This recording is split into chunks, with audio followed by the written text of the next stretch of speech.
Hey there guys, this is 88 ShadowAngel here, and today I'm bringing you something a bit new. At least the kit's fairly new, only came out a couple of weeks ago, and that is the brand new StormHawk Interceptor.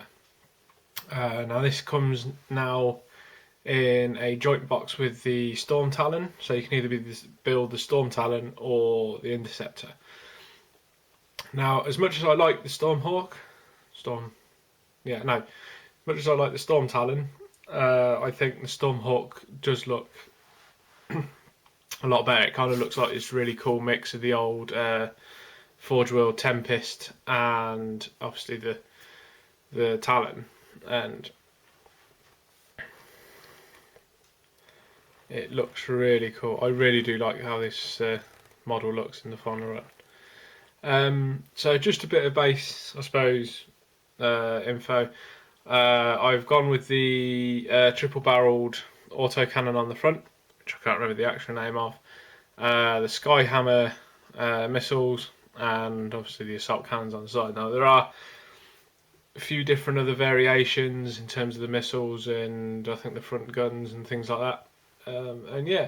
And this is now to fit in with the new flyers rules and stuff like that, which I still have yet to properly look through and get to grips with. Which now brings in stuff like dogfighting and a few various other bits and pieces. But anyway, that's games. Here we're just talking about the model.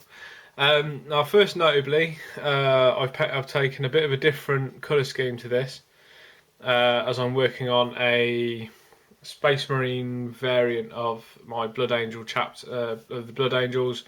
I'm going to do a successor chapter based purely out of the Space Marine Codex, in order for me to do include a lot of the Marine stuff and have them as like an allied detachment. And this is kind of the colour scheme I'm looking at doing in terms of the vehicles.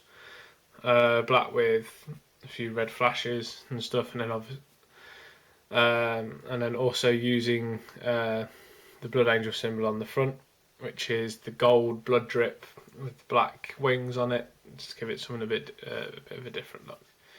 So if I bring you in a bit closer, so as you can see, the cockpit is visibly different, and it gives the what is effectively the Talon kit a whole new look and shape to it, and it gives it this really nice armoured front, which I think works really, really well. And like I say, I believe it looks a lot better than what the Talon does. It's pretty much a completely different front, or it's a completely new bit of the kit.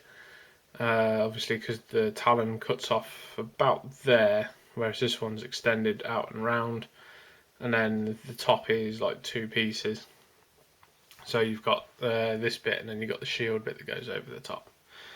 Other notably, the missiles are now underneath the wings, or hidden just underneath the intakes of the engines. The engines are now fixed on with wings, and yeah, it gives it this really, like I say, it's really, really cool look.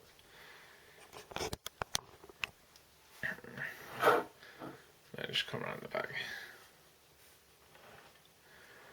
Just show off left, and you got your flare.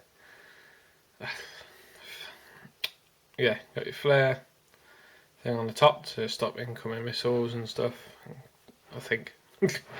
Also, the jets on the bottom of what as well have changed as well, so they're not like to hover.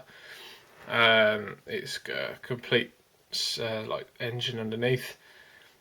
With the there you go.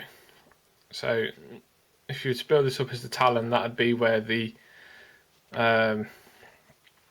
what give it the ability to hover, essentially, would be put, but this goes in the opposite direction and goes supersonic. So it is a proper fighter for the Marines. Now also I've added a few dings and stuff to this. Just along the edges there, and just to give it a bit more of a war-torn look, considering it's meant to be in and out of dogfights pretty much every time it's in the sky. And yeah, now all in all, the kit goes together really well. If we're going to talk about kit, didn't really have too many problems in terms of there's not really any mentionable gaps that I can think of. The only, I suppose, slightly tricky bit, or the bit that's a bit of a pain in the arse, is this bit on the top where the vents are to fit over all this. It can sort of push this side up a bit, but managed to get it all to sit quite nicely all together. And yeah, I suppose the other one would be the triple barrel cannons as well. They can be a bit of a bugger to keep straight, so I basically just stuck a bit of glue in between the barrels where they all attach, just so I can actually line them up and it sets them, makes them a bit stronger.